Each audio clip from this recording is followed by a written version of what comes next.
Bonjour Gemma. Merci d'avoir accepté notre invitation. Merci de m'avoir invitée.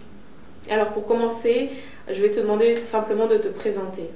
Alors, je m'appelle Amélie Devia, je suis une jeune femme togolaise, je suis une épouse, une mère et effectivement je suis une coach de vie et je suis l'auteur du livre Votre mariage, votre réussite. Parfait. Et donc, est-ce que tu peux un peu nous expliquer en quelques mots en quoi consiste le métier de coach de vie? Alors, être coach, c'est avoir le cœur de pouvoir accompagner une personne d'un point A vers un point B avec des astuces, des outils qui peuvent vraiment impacter positivement la vie de la personne et aussi faire en sorte que cette personne voit et ressente le changement concret dans sa vie en fait. D'accord. Et si je ne me trompe pas, tu n'as pas commencé en tant que coach, tu as un autre diplôme. Oui, effectivement. J'ai un diplôme en tant que dans le marketing en fait, j'ai un diplôme de baccalauréat en marketing, donc j'ai un bachelor en marketing. Et il faut savoir que je ne me prédestinais pas du tout à devenir une coach de vie. Mon projet c'était de devenir une directrice marketing dans une grande société internationale et les choses ne se sont pas vraiment passées comme moi je le souhaitais et donc j'ai dû me reconvertir après des années de travail sur moi. Grâce au développement personnel et aussi grâce à la prière. Et donc aujourd'hui, j'accompagne d'autres personnes à aller vers la meilleure version d'elles-mêmes. D'accord. Mais donc tu as quand même exercé dans le domaine dont tu viens de nous parler, dans lequel tu as été diplômée. Oui, bien sûr. Comment est-ce que tu fais la transition entre ce métier-là et le métier de coach de vie qui sont complètement deux domaines différents? Eh bien en fait, j'ai compris qu'à la base, ce qui était vraiment important pour moi, c'est de pouvoir aider l'autre personne. Et le feeling commercial, je l'ai toujours eu. Et donc, l'essence même, je l'ai retrouvé dans le coaching. Mais avant, je ne savais pas du tout que ce métier existait, le fait d'être coach. Et donc, par rapport à la reconversion, il y a certains aspects que j'ai retrouvés dans le coaching. Et j'ai trouvé que le fait d'être coach avait plus de sens et avait plus d'impact positif dans ma vie comme dans la vie de ceux que j'accompagne, tout simplement. D'accord. Et comment est-ce que tes proches ont réagi face à cette reconversion de professionnelle en fait, tout simplement? Waouh. Au début, ils ne comprenaient pas ce que ça voulait dire, être coach. C'est quelque chose de nouveau en fait, hein, par rapport à ce que je vis aujourd'hui, c'est vraiment quelque chose de récent. Et donc, au plus je les expliquais, au plus ils voient maintenant les résultats des personnes que j'accompagne. Maintenant, ils comprennent mieux ce que c'est et ils comprennent mieux ce que je fais. Donc, ils acceptent maintenant et ils me soutiennent en plus. Donc, voilà, tant mieux. D'accord, parfait. Je voulais aussi savoir, toi, en tant que femme, épouse, maman, entrepreneur, oui. Comment est-ce que tu fais pour faire la place, en fait, pour tes proches? Oui, alors c'est une bonne question parce que c'est vrai que quand on doit gérer plusieurs casquettes, il faut absolument connaître ses priorités et puis fonctionner par priorité, c'est-à-dire que je connais mes priorités, je travaille selon les priorités et si jamais ça ne va pas, je n'hésite pas à demander de l'aide. Ça peut être de l'aide de son mari ou d'un proche ou bien de pouvoir payer une personne pour vraiment vous soutenir dans le travail. Ce qui est sûr, c'est que vous n'êtes pas obligé d'être parfait dans tous ces domaines. Faites juste de votre mieux et puis et ça donnerait quelque chose de bien. Ouais. Oui. Et je pense que c'est aussi important de parler en fait à ses proches, ses enfants surtout, leur dire écoute, maman va travailler de telle heure à telle heure et ensuite je pourrais t'accorder du temps. Parce que je pense que ça c'est quelque chose que plusieurs personnes ont tendance à zapper, c'est de prévenir l'entourage qu'on va exercer une activité qui va prendre énormément de temps, mais qu'on ne les oublie pas. Oui, effectivement. Et je suis d'accord avec ce que tu dis. Et en fait, c'est surtout plus important pour les enfants de vraiment être transparent avec les enfants et ne pas hésiter de leur dire que voilà, maman sera occupée et elle viendra juste après ou bien elle sera disponible juste après ou quelque chose comme ça. Mais juste ne pas laisser les enfants à l'écart et juste être transparent, ça aide aussi en fait. Ouais. Tu as donc écrit aussi un livre qui va bientôt être publié. Oui. Et dans le livre, tu dis que trouver la bonne personne n'est pas la fin du voyage, on ne sait pas exactement les mots, oui. mais que c'est le début du nouvel... Enfin, c'est le début du voyage. Oui. Est-ce que tu peux un peu nous expliquer qu'est-ce que tu veux dire par là? Oui. Ce que tu dis, en fait, c'est malheureusement ce que beaucoup de gens espèrent. En fait, ils se disent que lorsque je vais trouver la bonne personne, alors à ce moment-là, je vais commencer à vivre. Alors à ce moment-là, je vais commencer à faire les choses qui me plaisent avec la personne, etc. Et en fait, ce que j'essaye d'enseigner et de faire comprendre aux personnes que j'accompagne, c'est que le fait de trouver la personne n'est pas la fin. Bon, c'est comme quand vous vous mariez, le vrai mariage commence en fait après le jour de la cérémonie. Donc en fait, une relation de couple se construit jour après jour. Il y a plusieurs saisons dans une relation de couple et il faut être conscient de cela. Le mariage, ce n'est pas la fin. C'est le début de quelque chose de grand, de quelque chose de merveilleux. Mais pour pouvoir vivre ce rêve-là, il faut bien préparer ça avant de rencontrer la personne en fait. Il faut bien se préparer, être prêt avant de rencontrer la bonne personne. D'accord. Oui. Et qu'est-ce que tu penses du fait qu'en 2017, les gens sont de moins en moins impliqués dans les relations de couple et ils ont vraiment peur de l'engagement? Waouh. Avoir peur de l'engagement, ça vient de beaucoup de choses. Ça peut être dû au fait que sur les réseaux sociaux, on nous vend le rêve, c'est-à-dire la robe blanche, la cérémonie, etc. Ce qu'il y a aussi, c'est que nous avons tendance à poster nos plus belles photos sur les réseaux sociaux. Donc tout ce qui est négatif, tout ce qui est réel, on a tendance à le cacher. Et donc, pour qu'une personne puisse réellement s'engager, mais à 100% dans une relation, la personne doit te connaître. Et pour être réaliste, on doit en fait un peu oublier cette image-là qu'on nous vend tous les jours. Parce que le mariage, c'est pas cette image-là qu'on nous vend. Le mariage, c'est quelque chose qui se travaille, c'est quelque chose qui s'honore jour après jour. Et il faut vraiment non seulement être vrai envers la personne avec qui tu veux te marier, donc avec qui tu veux partager ta vie, mais tu dois aussi, toi, être réaliste par rapport à ce que tu veux vivre dans ta relation. Donc, ne t'attends pas à vivre quelque chose qui est juste un rêve qu'on vend, en fait, tout simplement. D'accord, ok. Ouais. Et j'ai une amie, une très bonne amie à moi, qui m'a donné un conseil un jour. Elle m'a dit, lorsque tu cherches la personne idéale ou la personne avec qui tu vas passer tes jours, tu dois avoir 2 types de critères. Donc les premiers critères, ce sont les qualités de la personne que tu veux et les défauts que tu es prêt à tolérer. Comme ça, lorsqu'il y aura des problèmes dans le couple, lorsqu'on va dépasser les limites, tu sais exactement qu'est-ce que tu tolères et qu'est-ce que tu ne tolères pas. Quel est ton avis là-dessus? Je pense que votre amie a totalement raison. Parce que c'est vraiment important de se dire, ok, tout comme moi, la personne a aussi des défauts et la personne a aussi les qualités. Mais on a tendance à trop se concentrer sur les qualités.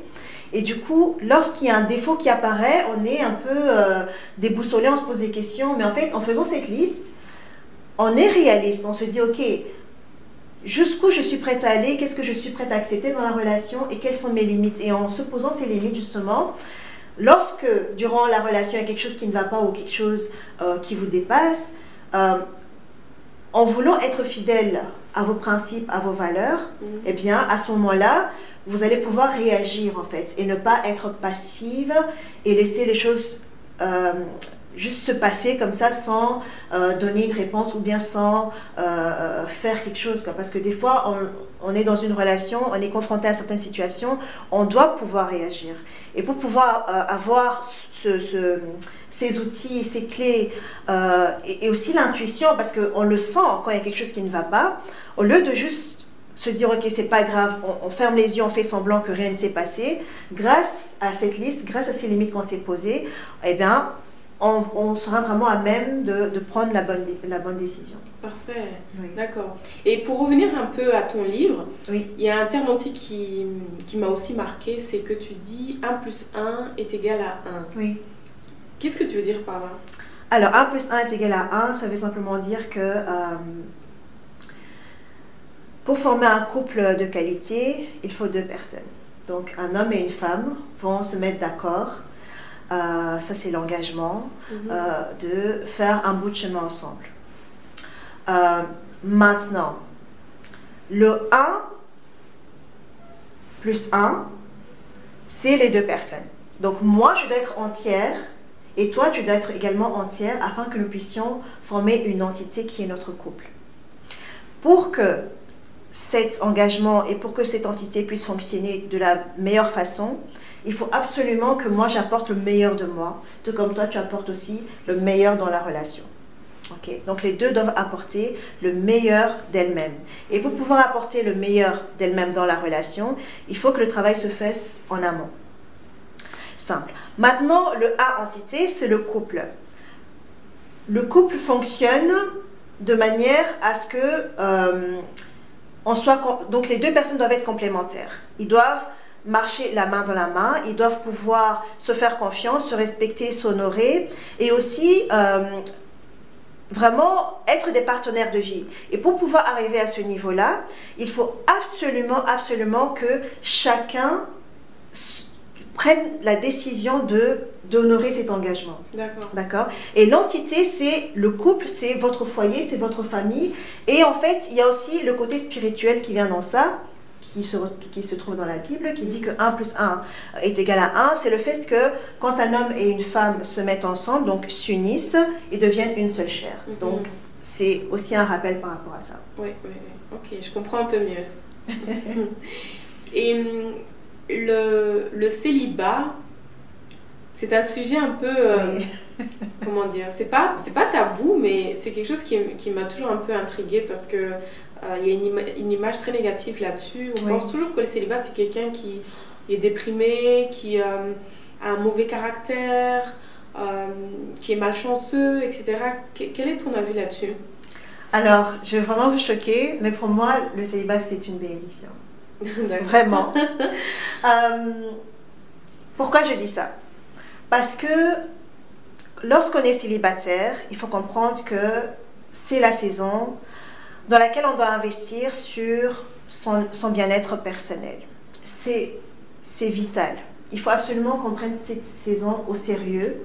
Au lieu de passer son temps à se morfondre, à se plaindre, à se dire je ne plais à personne, je ne suis pas assez belle, je ne suis pas assez bien, ou que tous les bons hommes sont déjà prêts, etc. Il ne faut absolument pas rentrer dans ce truc-là, mais plutôt prendre le temps d'apprendre à se connaître et de s'aimer, de passer du temps avec soi-même, parce que je pense que c'est quelque chose qu'on ne fait plus beaucoup.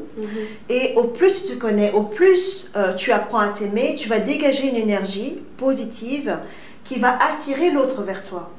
Parce qu'on est attiré par quelque chose qui nous fait sourire, on est attiré par quelque chose qui est positif, on est attiré par la joie, par la paix, par une certaine plénitude comme ça que tu vas dégager en toi, qui va attirer l'autre vers toi. Et c'est ça aussi qui va faire que cette rencontre puisse se faire rapidement. Ça peut accélérer les choses.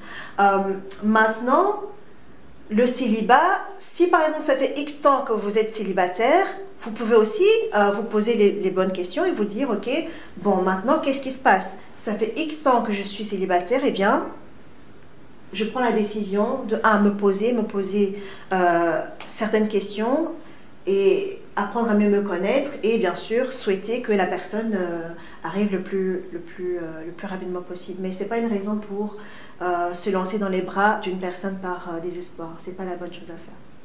Oui, parce que je pense qu'il y a une différence entre être célibataire et se sentir seul. Oui. Est-ce que tu peux un peu nous expliquer la nuance? Oui. Malheureusement, il y a des personnes qui se mettent ensemble, mais qui se sentent seules. Donc, il y a une différence entre être seul et se sentir seul. On peut être seul en tant que célibataire et ne pas se sentir seul. Je sais que c'est bizarre ce que je suis en train de vous dire. Bon, j'espère que vous allez me comprendre. Mais c'est juste que il n'y a rien de pire que être dans un couple, être marié et se sentir seul dans cette entité-là. Ça, c'est vraiment quelque chose de catastrophique. Et je ne le souhaite à personne. Mais pour pouvoir ne pas se sentir seul dans une entité qui est le mariage, il faut absolument que la personne ait construit une relation avec elle-même. D'accord? Et il n'y a rien de mieux que de pouvoir s'épanouir seul afin d'apporter le meilleur quand on est en couple. Maintenant, on peut être célibataire et des fois se dire ah, je suis impatient de rencontrer la personne, ah, je me demande quand est-ce que cette personne va venir, mais on peut être célibataire et être heureux. D'accord. C'est possible. Ouais, parfait. Quel est ton avis sur le fait que certaines personnes, en fait, ont eu des manques affectifs dans leur enfance et donc vont aller chercher à combler ce manque chez un partenaire, et donc la façon dont ils agissent n'est pas toujours bonne parce qu'ils sont très exigeants envers ces personnes, ils voudront toujours avoir l'attention, beaucoup d'affection, et peut-être qu'ils en demandent un petit peu de trop et ça peut détruire malheureusement certains couples. Est-ce que tu peux nous dire quels conseils, 3 conseils par exemple, que tu leur donnerais?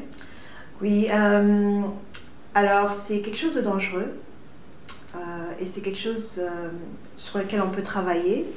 Parce qu'en fait, si je ne me pose pas les bonnes questions, alors je ne peux pas avoir des réponses et alors je ne peux pas être moi-même épanouie pour pouvoir être un bon partenaire. Donc, la première des choses, c'est vraiment, comme je viens de dire, se poser les bonnes questions et accepter de se faire aider, donc demander de l'accompagnement tout simplement, oser parler de ce manque, parce que je pense qu'il y a beaucoup de gens qui ne veulent pas en parler, qui trouvent que voilà, c'est quelque chose qui est passé, mais si ça a encore des conséquences sur votre vie actuelle, c'est qu'il y a quelque chose à faire de ce côté-là, un travail à faire de ce côté-là. Et aussi ne pas s'attendre à ce que l'autre vienne combler ce vide-là, parce que l'autre n'est pas là pour ça en fait. L'autre est là pour apporter un plus. Et donc, si vous vous mettez en couple pour que cette personne vienne combler ce vide, malheureusement, ça ne va pas vraiment, vous ne serez pas comblé. En fait, vous devez être entière et heureuse seule et pour pouvoir apporter justement un plus dans le couple. Mais donc, si vous rentrez déjà dans le couple avec des points à travailler, ça sera d'autant plus difficile dans l'entité, parce qu'en fait,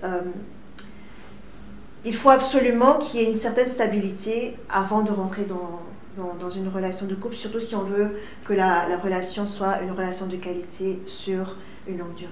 D'accord, parfait. Et donc, est-ce que tu peux nous dire quelles sont tes prochaines activités? Eh bien, dans quelques semaines, il y aura donc la journée de rencontre par rapport à mon livre qui va sortir, donc Votre mariage, votre réussite. Il y a également des conférences qui vont se faire durant l'année 2018. Donc, je vous invite à vous connecter pour être au courant des dates et des lieux de rendez-vous. Et en gros, voilà. D'accord, parfait. Et qu'est-ce qu'on peut te souhaiter pour l'année 2018 et pour les 5 prochaines années? Alors, ce qu'on peut me souhaiter, c'est de rester connecté à ma vision, donc à la vision, et aussi de rester persévérante, et aussi sur du long terme, beaucoup de réussite et beaucoup de succès. Parfait, super. Et donc pour les femmes qui sont intéressées par tes services, où est-ce qu'elles peuvent te retrouver? Essentiellement sur Facebook, donc Amélie Devia, tout simplement. Parfait, super. Merci beaucoup Amélie. Merci Gemma. À bientôt. À bientôt.